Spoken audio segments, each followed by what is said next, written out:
going to show you how to add a data input. Data input is simply a question that you want asked as part of a planned task, so information you want to collect.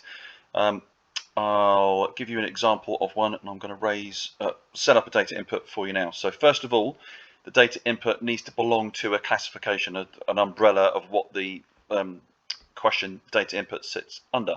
So we need to make a classification. Let's check what we've got here already. So there isn't the one that we need already on here. So I'm going to add a classification simply by clicking this. Now on this Word document, I've already got a copy of what I want to add. So I'm just going to, for speed's sake, going to copy these over and go back there, paste it in. Right. That is the classification added. So we go back to manage classifications and you'll see it here. So now we can add our data input, our request. All requests are here. If there were more than 6, and or you might be even 600, you could put a note here and it would bring back a list of everything in one page. So data input request isn't there that I want, so I'm going to add it by clicking on that button there. Classification, we just added it.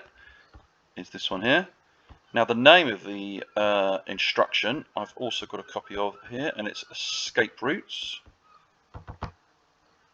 Copy that. And what I will do as well, I've just noticed, is check there's no space at the end, that's fine. And the instruction again is here.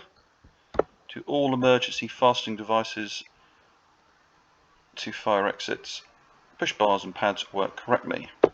Copy that question, pop it in there. Now we want an answer to this on the PDA, so the data input we're going to need is alphanumeric. A boolean is a true or a false, which you could do for this as well by just rewording it into a statement as opposed to a question. So you would say all emergency fastening devices to fire exits work correctly, full stop, and someone would answer true or false. But we can do alphanumeric, because what we want to do is give them a choice of inputs, and those choices are yes, comma, no, comma, not applicable. Submit.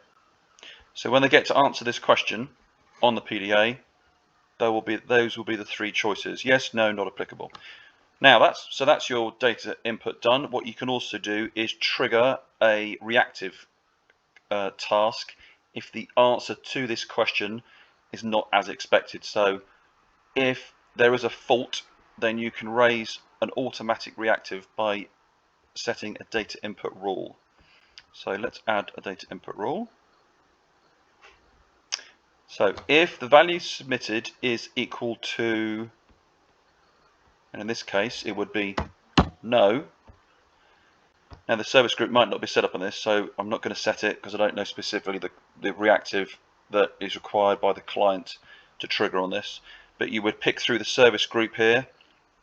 It could be under health and safety, or let's see if there's a fire exit type 1. No, there's not. Okay, so that would need setting in order to apply here. But let's for instance, let's just pick health and safety.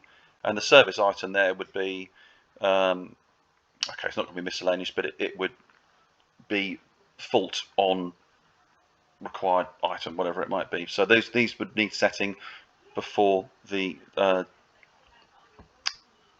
relevant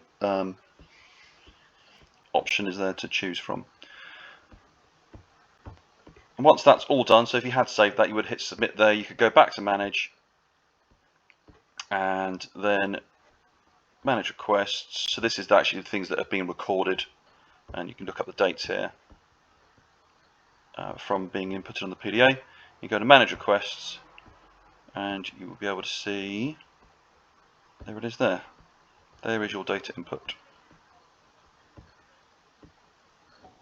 You can go and view the detail. One thing you do need to make sure you get right is the spelling, as there is unfortunately no edit function on here. You can go and see the data input rules.